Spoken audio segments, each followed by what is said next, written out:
हरे कृष्णा। ओम नमः शिवाय। राधे राधे दोस्तों, स्वागत है आप सभी का एक बार फिर से मेरे चैनल गुरु अमृत कहानियां पर। आज हम आपके लिए भगवान के एक ऐसे भक्त की कहानी लेकर आए हैं जिसने किया नाम का गलत उच्चारण तो स्वयं भगवान को धरती पर आना पड़ा। नाम जप की महिमा को बताती ऐसी ही एक कथा है जिसे सुनकर आप सब इस बात को अच्छे से समझ जाएंगे। हिंदू धर्म में नाम जप की अपनी महिमा है। ऐसा माना जाता है कि यदि कोई व्यक्ति पूरे मन से भाव से भरकर परमात्मा का स्मरण करे तो उसे ईश्वर की कृपा अवश्य प्राप्त होती है। इसमें इस बात का कोई मायना नहीं रह जाता कि भक्त ने कर्म कांड या विधि विधान से कुछ कार्य किया है या नहीं। वहां केवल उसके मन का भाव निर्णायक होता है। नाम जप की महिमा को बताती ऐसी ही एक कथा है। बहुत समय पहले की बात है। किसी गांव में एक अनपढ़ आदमी रहता था। वह खेती करने का काम करता था। एक दिन वह अनपढ़ आदमी एक महात्मा जी के पास जाकर बोला, महाराज, मुझे भगवान की भक्ति करने का समय ही नहीं मिल पाता है, इसलिए आप कृपा करके हमको तो कोई सीधी सादी बात बता दो जिसे मैं अपने खेती का काम करता करता ही कर सकूं और मैं भगवान का नाम ले सकूं। महात्मा जी ने कहा, तुम अघमोचन का नाम जप किया करो। अघ माने पाप और मोचन माने छुड़ाने वाला, अर्थात पाप को छुड़ाने वाला। तुम यह नाम लिया करो। अब वह बेचारा गांव का गंवार आदमी अघमोचन करता हुआ अपने गांव की ओर चल पड़ा। गांव जाते जाते ए को भूल गया। वह घमोचन बोलने लगा। एक दिन वह हल जोत रहा था और घमोचन कर रहा था। इतने में बैकुंठ लोक में भगवान भोजन करने बैठे। उनको हंसी आ गई।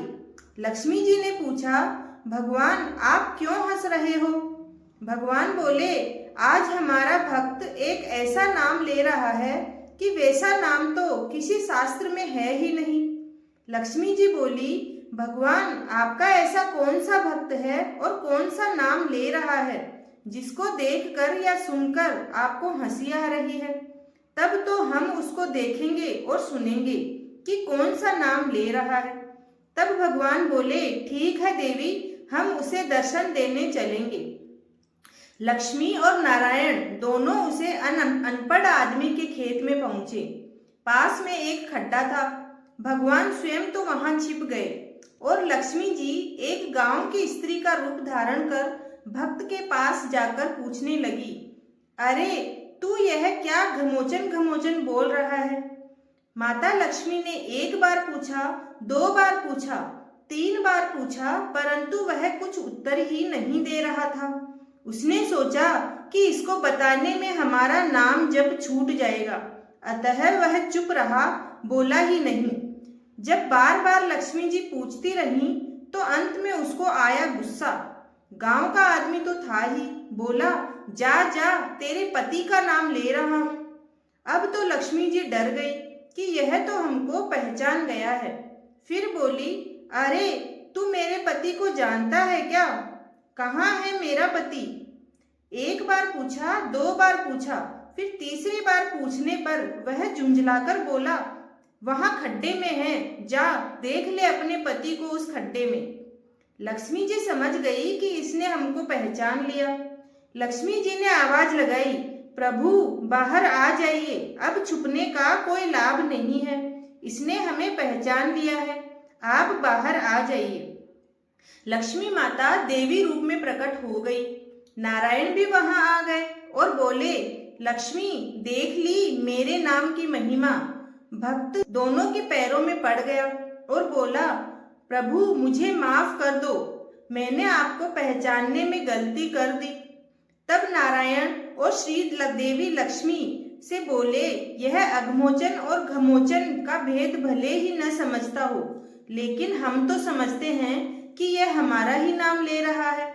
यह हमारा ही नाम समझकर घमोचन नाम से हमको ही पुकार रहा है। भगवान ने भक्त को दर्शन देकर कृतार्थ किया, उसके सारे दुख दर्द दूर कर दिए। उसकी गरीबी दूर कर दी और उसकी भक्ति से बहुत प्रसन्न हुए। भक्तों, भक्त अगर शुद्ध अशुद्ध टूटे फूटे शब्दों से अथवा क्रोध में भी कैसे भी भगवान का नाम लेता है तो भगवान का हृदय उससे मिलने को लालायत हो उठता है। तो फिर सच्चे हृदय से हरि का स्मरण करने से कितना कल्याण होगा। जरा सोचिए, जब करते रहो हरि का स्मरण करते रहो, इससे आपको सिद्धि मिलेगी, आपका मन सात्विक होगा, पवित्र होगा तथा भगवत आनंद और भगवत रस प्रकट होने लगेगा। भक्तों, अगर आपको यह कहानी पसंद आई तो मेरे चैनल को जरूर जरूर जरूर सब्सक्राइब कीजिएगा। धन्यवाद।